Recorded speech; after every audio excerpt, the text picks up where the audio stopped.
Ransomware payments reach record highs in 2024. North Korea exploits Windows 0 Day to install advanced malware.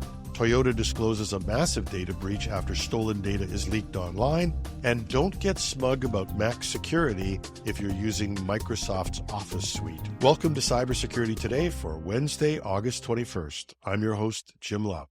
Ransomware payments have reached staggering new heights in 2024. According to the latest report from blockchain analysis firm Chainalysis, ransomware victims have already paid $459.8 million to attackers in the first half of this year. And that puts 2024 on track to be the highest grossing year yet for ransomware, with payments surpassing the previous record of $1.1 billion set in 2023. A clear indicator that ransomware actors are targeting bigger organizations is a significant increase in the median ransomware payment. And that median ransomware payment has spiked dramatically from just under $200,000 in early 2023 to a staggering $1.5 million in mid-2024. The largest single ransomware payment ever recorded was around $75 million paid to the Dark Angels ransomware group by a Fortune 50 company in the first quarter of 2024. Cybersecurity experts attribute this surge to ransomware groups shifting their tactics. Rather than carrying on numerous high-profile attacks, they're now focusing on targeting larger organizations that are more likely to pay hefty ransoms to avoid costly disruptions and data breaches. While the overall number of confirmed ransomware attacks has only grown by 10% year over year, only 10%, the cyber criminals are clearly reaping bigger rewards from their victims. This big game hunting strategy appears to be paying off handsomely for the ransomware syndicates. Chainalysis notes, however, that fewer organizations are succumbing to extortion demands, suggesting that awareness and resilience against ransomware may be improving. But with record-breaking payouts still occurring, it's clear that the fight against this persistent threat is far from over. As we head into the second half of 2024, cybersecurity experts will be closely watching to see if this ransomware bonanza continues or if increased defenses and law enforcement efforts can finally start to turn the tide. And before we presume that small organizations are in the clear, let's just wait until we see some data on that. In a concerning development, researchers have uncovered evidence that hackers working for the North Korean government have exploited a recently patched Windows 0 Day vulnerability to install a highly sophisticated piece of malware known as FUD module.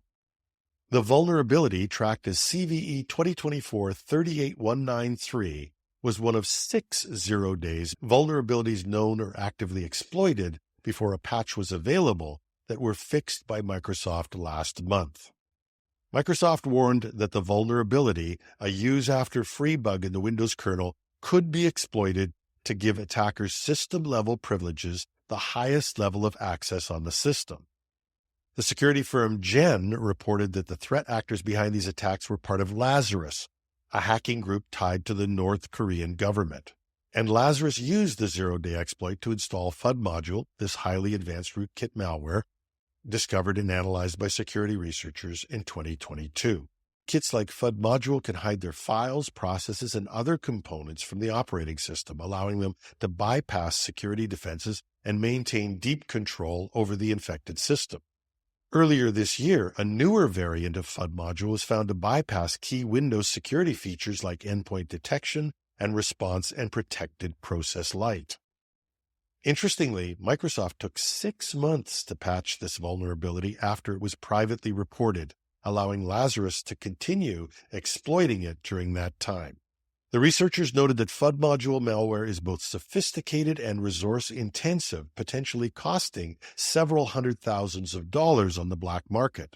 This type of attack specifically targets individuals and organizations in sensitive fields, such as cryptocurrency, engineering, and aerospace, in order to gain access to their networks and steal valuable data and assets.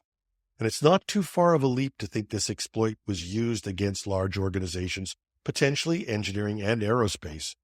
But how much damage was done before the patch, or might continue into the future by openings made by this rootkit? We may never know. Toyota has confirmed a data breach after a hacking group known as 07 Group leaked 240 gigabytes of stolen data from the automaker's systems on a cybercrime forum. The threat actor group boasted of obtaining a trove of data covering everything like contacts, finance, customers, schemes, employees, photos, DBs, network infrastructure, emails, and a lot of other data. Toyota has acknowledged the incident but has attempted to downplay its significance, stating that the issue is limited in scope and is not system-wide. However, the sheer volume of data stolen, 240 gigabytes, suggests this was a substantial breach, impacting a wide range of Toyota's operations and sensitive information. And it's not the first time Toyota has faced a data breach. In late 2023, the company's financial services division disclosed an incident that exposed customers' names, addresses, and financial details. The earlier breach was reportedly by the Medusa ransomware gang, who demanded a multi-million-dollar ransom to delete the stolen data. Some security experts believe that the 07 Group may have exploited vulnerabilities in Toyota's network infrastructure to gain access and carry out this latest large-scale data theft. Popular cybersecurity expert Kevin Beaumont first proposed that Germany had a vulnerable Citrix gateway exposed online and that the threat actors could have exploited the vulnerability Citrix Bleed to gain initial access to the company's network. Toyota's delayed response and downplaying the scope of the breach is unlikely to reassure impacted customers and employees whose sensitive information may now be circulating on the dark web. A vulnerability has been discovered in the Microsoft suite of productivity apps for Mac OS, which could allow hackers to gain unauthorized access to users' cameras and microphones. Security researchers from Cisco Talos uncovered a total of 8 flaws across various Microsoft apps, including Outlook, Teams, PowerPoint, OneNote, Excel, and Word. To use the technical term, the whole shebang. The vulnerabilities could allow an attacker to inject malicious code into these Microsoft apps, bypassing the robust controls built into the Mac OS. These vulnerabilities could allow an attacker to inject malicious code into these Microsoft apps, bypassing the robust security controls built into the Mac OS. Normally, Mac OS has strong safeguards to prevent apps from accessing sensitive user data and resources without explicit permission. This includes features like discretionary access control and transparency, consent, and control.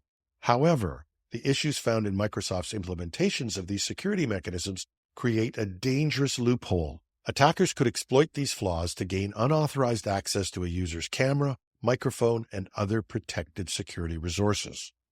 Michael Covington, VP of Strategy at the security firm JamF, explains the broader implications when he says, Microsoft's apps were found to disable checks on third-party libraries being loaded. This is a noteworthy flaw in apps that naturally require permissions to Apple's controlled resources like the camera or microphone, because users are inclined to grant such permissions to collaborative tools like Microsoft Teams or logging tools like OneNote.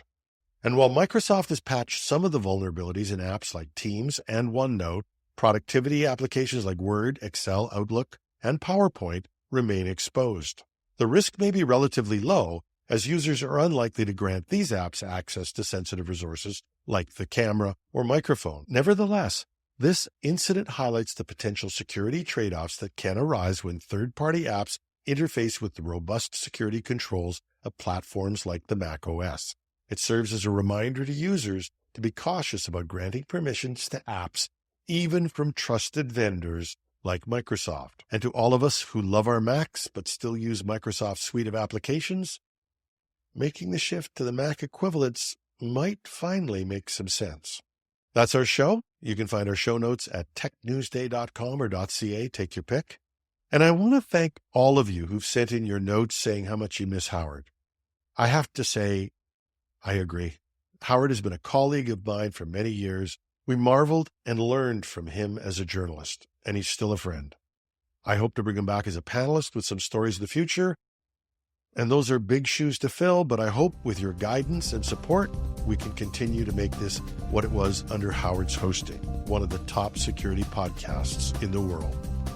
You can reach me at editorial@technewsday.ca. I'm your host, Jim Love. Thanks for listening.